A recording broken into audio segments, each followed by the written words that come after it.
Hi everybody, how's it going? It's Jackson. Welcome to the weekly vendors for the 25th of April. Sorry, this one's a bit later than they normally are, but the Golden Pursuit came up and yeah, scrambled out today trying to get that one done. So yeah, get this out as soon as I can. But yeah, just sorry about that. That's why. Alright, so with this weekend's Golden Vendor, we've got Anthelmir's Anthelmir, sorry, and we've got Roksa the Warped, both shoulders. You know how what I usually say about shoulders, right? So there's no DLC requirement for actually buying shoulders with keys in this game, so I don't usually recommend these. However, I do think that both of these sets are really strong, and if you just want to sort out these shoulders this week, then it's fair if you want to spend some gold on it. But yeah, just be aware you don't need any DLC for these, as opposed to the helms, which you do.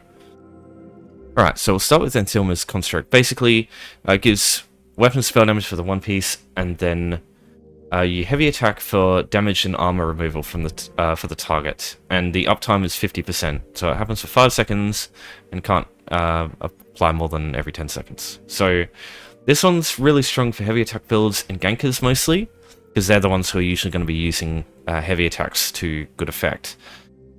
The axe pickup mechanic is pretty unique. If anyone's played League of Legends, it's been a while since I played that, but Olaf, he does the same thing, so he throws an axe and he can pick it up and it reduces the cooldown. Pretty much the same thing here. The only thing to worry about with Anthelmir's construct is sometimes the axe can spawn in a really annoying place, like in the middle of an AoE that if you step into it will probably kill you. So in group play, just be aware that this can sometimes be a pain in the ass, but this set is still very strong for heavy attack builds. It competes with things like more of the Infernal for like good damage on like lightning staff heavy attack builds. So yeah, just worth looking at, I think. This comes from Oolsworn Pit. Sorry, I forgot to say that at the start, which is a pretty advanced dungeon. I believe it's one of the more new ones. I can't remember. If you want to look for DLCs or like which one it's part of, you just look up the dungeon name and it'll show it in the DLC here. So yes, Scions of Anthelmir. It's found here, so Oolsworn Pit. So you need this DLC to get the helm, so just be aware of that. Unless obviously the helm is in the Golden Vendor as well. Alright, Roksa the Warped. This one here basically gives you triple regen stats for the one piece and the two piece. And for the two piece, it ramps up the longer you're in combat. This is used a lot in sort of PvP bruiser builds. I suppose you could also use it in solo play as well, like Maelstrom Arena and stuff like that, if you want something in those areas. Because regen is actually I quite like it. It's not going to be meta, but it can really help you when it comes to like sustaining, because in those places you're fighting like pretty frequently. Not so much in what's it called? Vadashran Hollows, because that one's more like you run to the fights. But in Maelstrom Arena, you're basically just like one fight after the other. More enemies are spawning. Same with Dragonstar. So those kinds of places, it can be quite nice. You can also, because this is a monster set, not a mythic, you can pair this with the mythic Death Dealer's Feat. This one here. Or basically, this isn't even my final form bro build, where both of these just scale further and further the longer you get into combat. So yeah, if you want a kind of interesting setup, that might be worth looking at. Yeah, both of these, a bit of a pain to get normally, because, yeah, quite advanced stuff to do. Yeah, Roksa the Warped is very strong. Outside of PvP and, like, solo play, wouldn't really use it in any other case. I prefer, like, stuff that gives it out of combat, for reasons that I've explained before. It's like my vampire builds or my cloak builds. I like just having it out of combat and sprinting around and stuff. And in those cases, the sets that, like the monster sets that give the one piece with just regen, like 2 parts of regen. As an example, last week we had Baron Thirsk. This gives you 2 sets of stamina and magic recovery. That applies constantly, like doesn't need to be in combat for that.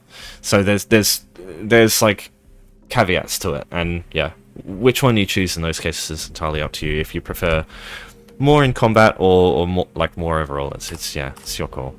Yeah, I think both is good. Onto the jury now. So we've got rings. Champion of the Hist starting off with.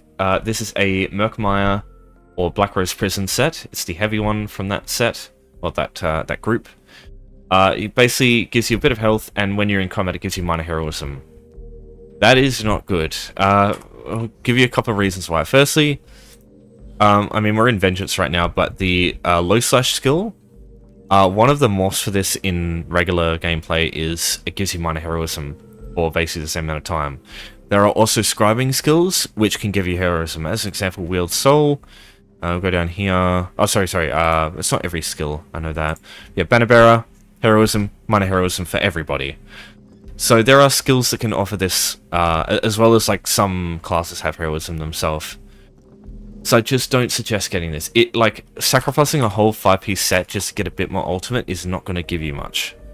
So yeah, don't really suggest this one. And it's also 2 parts of max stamina, which if you're doing PvP, it's okay, I guess. But in PvP, getting minor heroism for a 5-piece is just not good value. So yeah, don't look at this one, I think. Crafty Alfiq, basically just tons of magicka. If you just want lots and lots of magicka, that's it. Just be aware that some sets do give more max magicka for a 5-piece, but they're constricted to certain things. For example, Destruction Mastery. This one gives you something similar. It gives you more magicka, but you need a Destruction Staff equipped. This used to have be less than Crafty Alfiq, which is weird. But yeah, they finally fixed it like a couple of years ago, I think. So yeah, if you just want more max magicka without any like technicalities, then yeah, Crafty Alfiq's good. This used to be used a lot on like PvP sorcerer shield stacking builds. Is it used much now? I don't know. I don't think so. I think they use other sets in this day and age, but I don't know. I'm not a PvPer, so I just know like a while back there were like, I think there were like Outcast shield stacking builds that used it. But like even in PvE, like if you want to just make a meme build where you stack shit tons of stamina, magicka, I can understand why. Worth noting, if you do want to make that sort of meme build and get the highest amount possible, what you can do is you can go to Elden Hollow 2. Elden? Yeah, Elder. God, what the fuck am I saying? Elden Hollow. Yeah, I was thinking of Elden Ring for some reason. Yeah, Elden Hollow 2. There is a boss in here, a Spriggan. She creates 2 Horvors, and when you kill the Horvors, it's like Horvors, I think. When they die, they create these like circles, these AoEs. And the AoEs have like a green or a blue effect. If you stand in the blue one, you'll get a lot more max magicka. And so if you pair that with Crafty Alfiq or like Necropotence with a pet or Destruction Mastery, stuff like that, and then also go Warhorn, because that gives you more max magicka. I believe that's like one of the highest amounts you can get. Obviously, you got the champion point that increases magicka and like magicka enchants. But yeah, you probably could make a build like that, running like as much magicka as possible. I think you can get something around the lines of 70,000, maybe more. Also with like skills such as Mage Light with the morph that gives you more magicka, and like Mage's skill gives you more magicka further, and you can get things like that, which just skyrocket it. There's also like a siphoning skill line for that, like Night Blades, that gives you max magicka. You can look that stuff up. You can push your max magicka in that specific fight to like ridiculous degrees, but it's not really practical outside of just like looking cool. So yeah, don't really get this outside of like trying a funny build like that. Alright, Grisly Gourmet, very weird one. You line attack, it stacks. When the stacks are full, you get a sweet roll in the that spawns on the ground. That when you like stand over it, it gives you a buff and goes away, or like has an effect. So the 3 effects are give you some restore some resources, empower, and Major Force. Now Major Force is really strong. It's like I can't remember if it's 10% more crit damage. I think it'll be 20%. Because minor force is 10. So, yeah, something like that. It's a very strong buff, very strong for PvP especially. I mean, it's still strong both, what am I talking about? Yeah, anyway. Empower is PvE only. Doesn't work in PvP, so just keep that in mind. So, in PvP, it seems bad because of that. And in PvE, sometimes you can have like difficult fights where there's, again, it's just like with Anthelmir's construct where the axe spawns. Sometimes the sweet roll can spawn like far away, and getting to it is not only a DPS loss because you like to get it as quick as possible you have to like sprint, or just like moving around is kind of a bit of a pain, and also it can spawn in the middle of an AoE that if you stand in there you can die. So it's just not practical in that sense. Yeah, I don't suggest using this because originally Empower gave you extra damage for your light and heavy attacks. Now it's just been, it really buffs your heavy attacks, that's all it does. And it used to affect PvP too, I believe. Yeah, as I said though, wouldn't really suggest this, just because Major Force you can get from other methods, and in places where it really matters, there are other ways to get it that just don't involve running to a specific location and like exposing yourself to those issues that come with that. Alright, Maligalig. Funny name. Maligalig's Maelstrom. This, basically when you heal people over their max health, it adds a shock AoE damage over time effect on them that hits enemies. Got a 7-meter radius, which is pretty good. It deals damage based on healing done, which is weird. It only has a 60% max uptime, because every 6 seconds, but it can only occur once every 10 seconds. And it only applies to one target, which is the biggest issue and the reason I would not suggest this at all. The quality doesn't affect the 5-piece. Sorry. I forgot to mention, this comes from Northern Elsewhere. This comes from Red Petal Bastion. This comes from Coral Area. Sorry, I forgot to say that. And this is the medium set. This is the light set. And this is a light set as well. Yeah, I just... Because of that, it's just very weak. They definitely should make it, like, affect more than one target each time. Or, like, maybe instead of dealing shock damage to other stuff, it does something to the team to maybe, like, increase one of their damage types or something. It just, as it stands now, it's just... The more players in your group, the weaker this is, because it only affects one person at a time. So, maybe in, like, when you're doing Infinite Archive, it might be okay if you're just going a full healer build for your teammate, but usually in Infinite Archive you'll get, like, giving your teammate 3000 more damage, like, you're missing out on, like, tens of thousands of DPS if you just, like, spec for, like, a proper damage healer build. I guess in very specific circumstances, like, maybe if you use skill like the Nightblade one in Siphoning, like, Swallow Soul or Funnel Health. I guess Swallow Soul for yourself, but even then, it's like, why would you not just use another full damage set? Like, Funnel Health, I guess, could be interesting. Yeah, I'm trying to reach into, like, the depths of, like, where this would be useful. I can't see a reason. Just use a proper damage set, or use a proper healing set with proper group buffs, in my opinion. Alright, now onto the leads for Fala Ool, or just Fala Ool stuff. Apocrypha Stone Base. This is part of the Vision of Mora furnishing. Another one of these leads came up recently, and Fangs a Bit of Mercy, which is part of the Huntsman's War Mask. So Apocrypha Stone Base first. You get this from the chests in Infinite Archive, just like you do with the other, like, crafting station ones. Now, as I said with those ones, the same rule of the archive law of you'll get this again as a lead after you scry it the next time we go into Infinite Archive. So I don't suggest buying these until, like, if you want this furnishing, you got heaps to spare, and you've got the other two, just buy this and get it out of the way, I'm sure.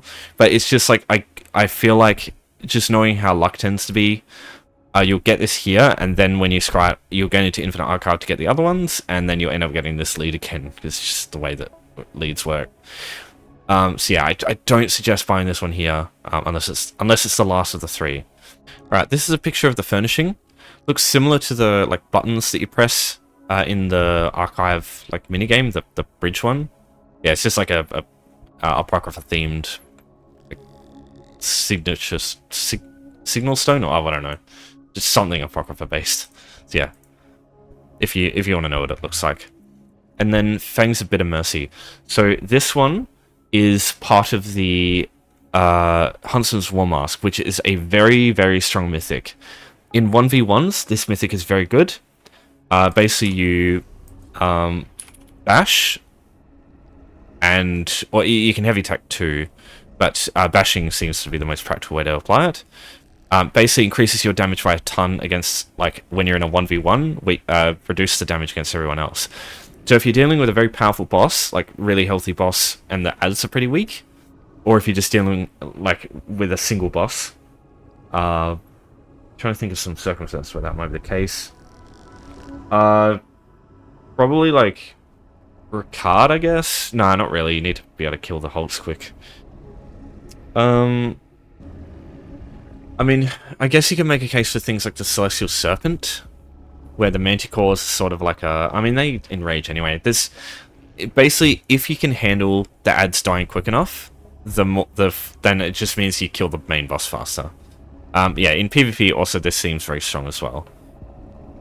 Sorry, yeah, let me just explain. So, the lead itself comes from Okosa from Moonhunter Keep, so the last boss of that dungeon. So the DLCs required for this is Greymoor, obviously for the mythics, Wolf Hunter and Markarth as well are DLCs required to be able to get this whole thing, and Solstice as well to actually get the mythic. Yeah, this, if you don't want to do Moonhunter Keep, you just want to get this now, especially if it's the last one you need, get it now. But just do be aware, in the future, in the not so distant future, they are actually making solo versions of dungeons where you can do it like it's designed to be soloed. And in that case, you might be able to get the lead there. I don't know if they're going to actually allow you to do that. And in that case, you could get it much easier as opposed to like trying to do the dungeon now with a group. Because yeah, trying to do Moonhunter Keep on your own is... Like, you can do it on normal, but it's just stressful. So if you don't want to deal with that shit, it's totally fair. And yeah, like, if... I just can't know for sure if it's going to be in the solo version. So yeah, it's probably a good idea to buy this now if you don't want to have to deal with doing Moonhunter Keep a bunch of times. So yeah, it's up to you though. Alright, as for the other stuff... Balfourian Treasure Map. This is a very cheap one, usually on guild stores, so I wouldn't really buy this. Berserk, a pretty good Alfiq script, but just be aware that usually in group play, you don't need this, because one, usually you get it from a healing skill, Combat Prayer. It's like one of the fundamental ones for healers. I don't have it here, but yeah. You can use it on Banner Bearer though too. Because if you don't want to have to constantly apply it with Combat Prayer, you can also get Berserk here. But I usually think like things like Courage are probably better in this case, or Heroism.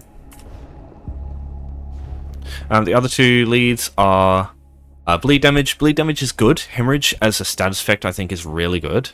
And being able to use this on single target stuff is actually quite solid. But yeah, if you just don't want to spend that many fortunes, it's fair enough. Immobilize does what it says on the tin, just stops people from moving. I can put that on a couple of things.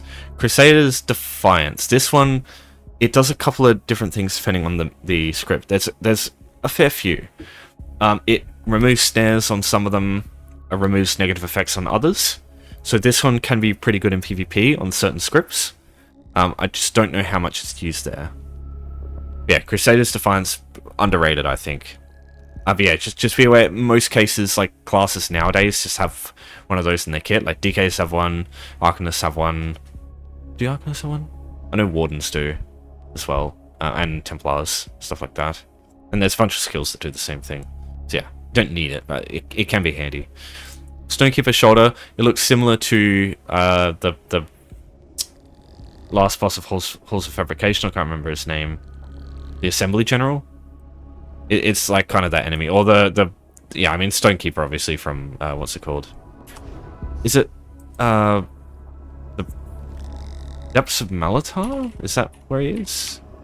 No, that's Simply Blades. What's the other one? Frostvault. Frostvault. I'm blind. Sorry. Yeah, Stonekeeper. Frostvault.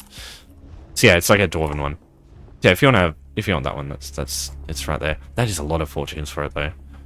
Alright, heavy armor. This is always a good one to try and get, because bolstered is a very expensive heavy armor option in purple. Like, it costs a lot of gold.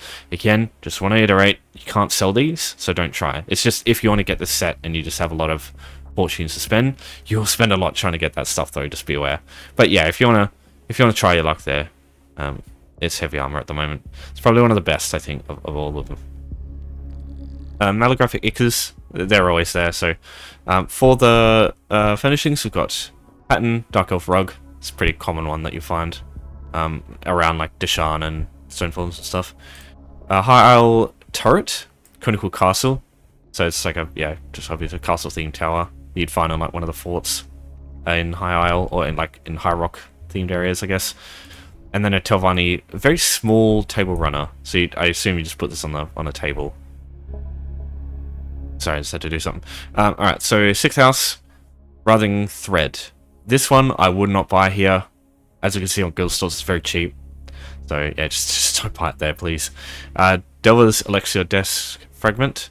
I think this is like one of the, you know, when we normally get the fragments that you get from other stuff, like the skill star ones. I think these share the same role each time on Ool. So yeah, that one's there if you want it. And then the 2 books is How Rajan Stole the Book That Knows and Life in the Kimona Tong. Alright, scripts. We've got Interrupt, Poison Damage, and Knight's Valor. Interrupt does what it says in the tin, interrupts some enemies. There's only a few skills that this works on, so yeah, it's like probably worth just like checking which ones. Hold on, I can find out for you now. So Interrupt works on 3 things: Shield Throw, Smash, and Soul Burst. Soul Burst, a pretty good looking one. This is an AoE one with, I believe it's 8 meters? Yeah, so that can be pretty solid if you want to interrupt a bunch of enemies at once. But yeah, it's still going to have niche uses. Like, in most cases, there's not going to be that many enemies you need to interrupt. But the option's there. The other ones are Poison Damage, a pretty solid physical or martial damage type that I do recommend like using this or Bleed. Both of those options give you good status effects. But yeah, I always find that focuses are easy to get because the major skill dailies are where you get them from. So yeah, whether you want to spend time or money is up to you. But definitely the affix and the signature ones I find to be a little more annoying to get. And then Knight's Valor. So this one adds like a bash or blocking effect to very specific skills. So the only skills it affects are Mender's Bond, which increases the effectiveness of block, and Shield Throw deals extra damage and bashes the enemy, which can make certain builds interesting because there are, like Huntsmaster's War Mask, for example. This will proc it as well, and there are certain things that that apply with bash. So like certain sets apply effects when you bash. So using that as like a spammable could be interesting because you're basically applying bash over and over. So yeah, it could be quite interesting. Like Void Bash, for example. Using Shield Throw with Void Bash, that is a ranged on-demand Dark Convergence, essentially, that you don't need a full 5-piece set for. And it doesn't require like an AoE skill on the floor. So that could be a very interesting setup. But yeah, obviously it's very, very limited to, aside from Shield Throw. And then you obviously Class Mastery is the one that is always there. Alright, that should be everything for this one. You know the drill. If you have any questions, if you have any cool stories to talk about any of the stuff here, or if there's something I got wrong, if there's like, you know, some proof, yeah, definitely put a comment in. It'll help out. So yeah, other than that though, that's it for me. So thanks everyone for watching. Thanks for your support as always. I wish you all a good weekend. And yeah, it's Anzac Day in Australia, so lest we forget.